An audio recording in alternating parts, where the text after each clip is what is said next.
Okay, I'm gonna try to do this. I've just peeled a little bit of the edge off. That's the wax seal, So think of like a fine cheese, right? Or just get the wax warm with the sun, or just barely warm it with an oven or something, and then apply it. So it's a sealer then. Um, Try to just carefully, not injure myself here. All right, there you go. Yeah, just little bits like that. And I don't know. I mean, I haven't tested this, like pushed it to its limit, but I'm going to. Damn, that was a close one. I'm going to try to go away from me, right?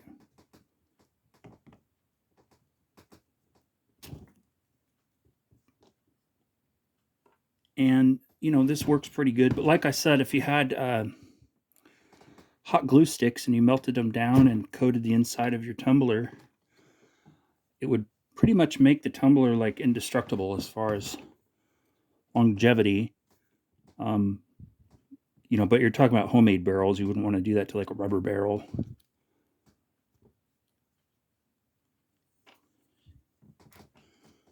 There we go. See.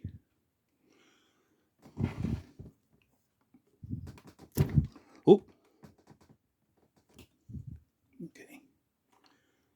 Just one last piece here. I was like, I'm going to try it while it's cool, and it'll just flake off like it's doing, which is pretty sweet. I'm trying to be careful. Don't want everything to fall over. Use this clamp.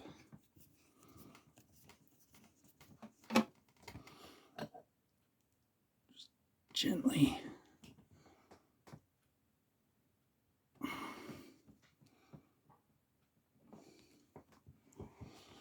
So, it's like, come on. It's definitely on there, which is good. But the idea would be to seal it up with wax, run what I'm going to run, and go for a year. Yeah, a whole year. Okay.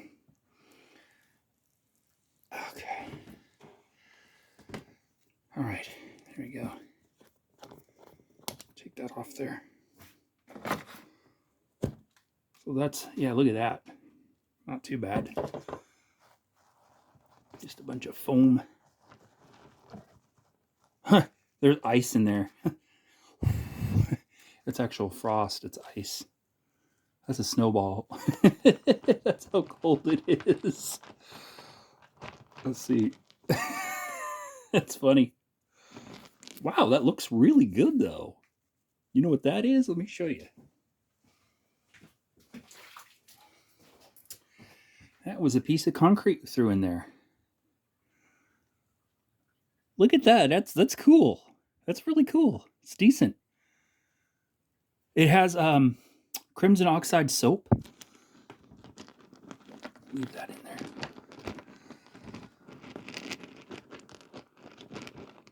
There's not like a frozen core. Let me see what this one looks like.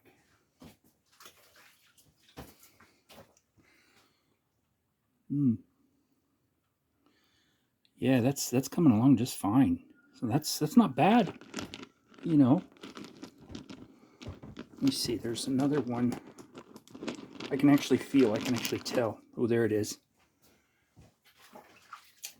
This was the raw concrete we put in there. So you can see the high points are polished. And it's kind of interesting. I'm going to leave it because what I'm going to do is, let's see here. Where is the other one? There's one more that I'm looking for. Yeah, the edges are really cold. Oh man, it's like frozen. There it is. That's the one I'm looking for.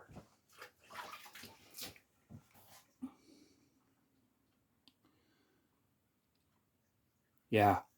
Wow. Wow. So it works. I mean, look at that. You can tell the softer material. That's nice. Yeah, I'll probably only go for like another week with what I'm going to do. Let's see here.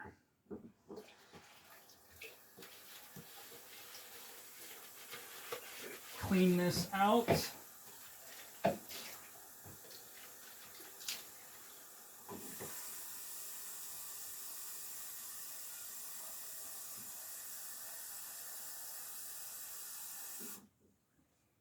I'm going to add some hot water because it's not going to do anything. It'll just instantly become room temperature. And over here, I'm going to cut open. Oh, wait a minute. I don't want to cut that one open. I'll go like this. This is the glass polish.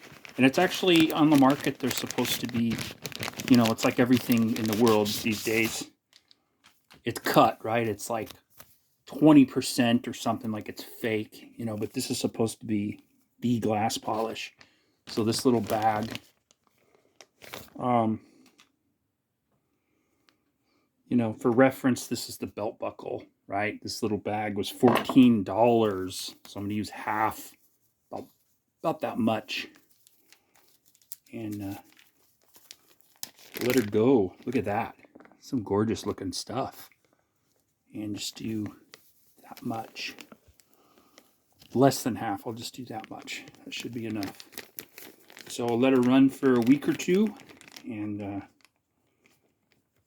it already has the pumice in there because I wanted to create a binding agent that allows it to, you know, act as a carrier for the particles. So even the smallest pieces of sand or whatever breaks off in there will become coated and become a part of the polishing process. So yeah, I'll just add that soap, and then what I'm going to do is heat up the wax and have to recoat this outside, because even if it leaks a little bit, because I have to run a whole new batch with the hot glue to pour really hot glue in there and pour it back and basically make a coating that'll stick to the other hot glue that's left, and it'll reseal it. But anyhow, it's gonna leak a little bit, but it'll be coated. It'll work. So I'm just gonna let this sit and heat up the wax and reapply the wax to seal it. So that's the good stuff. That's the glass polish with the with your perlite. Just dump that in there with your perlite and the ivory soap and very little water. So it'll just become a coated kind of a situation. And in about a week, should have damn near perfect rocks. And hopefully this will be the last step, and I can get 2 solar-powered tumblers going. I have the one and then the other one. So, and you just kind of shut them off for a couple hours, let the sun hit them, and then turn it back on, and it'll run all night. And then it'll start to die out in the morning. Turn it off, let it charge, and then run it again. So you get about 6 or 8 hours a day of tumbling. But that's with, like I said, that's with these larger inefficient motors.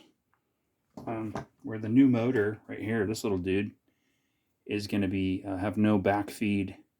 So the motor won't even know. It won't even have a relationship with what it's doing. So it'll be unaffected and just go. So hopefully you'll get a 24-hour run where the sun will provide more energy. And I'm going to use a 100 watt panel and the 12 volt battery to power it. So yeah, it should work okay. But that's why I build these things and test these things, because solar production is weird, right? Like everything, every factory, every house, everything should be powered by the sun. It doesn't make any sense, but we live in a world that's dominated by rampant consumerism and, waste, because 99% of everything is thrown away, and especially, so yeah, this is going to be a good run, and I, can't wait to see what the results are, because the crimson oxide is, especially the glass polishing variety, this is for automotive applications, should be a hit, out of the park, as they say. And you can tell I'm stalling because I need about 11 minutes to get an official video. But again, remember these round belts right here. You build a tumbler, try it out. It's very cool. I had a machine once that I built, and I kept modifying it, of course. Like this one's going to be better than the other one that I built from before. But I had it running for about 4.5 years straight. And sure, I would shut it off. I would oil it. I would change tumbler barrels and stuff. But it just kept going and going and going. And I was trying to make some graphene and try to make my own batteries and so forth. So very cool. Again, we got crimson oxide, and we're looking at about 2 weeks to see what the results are.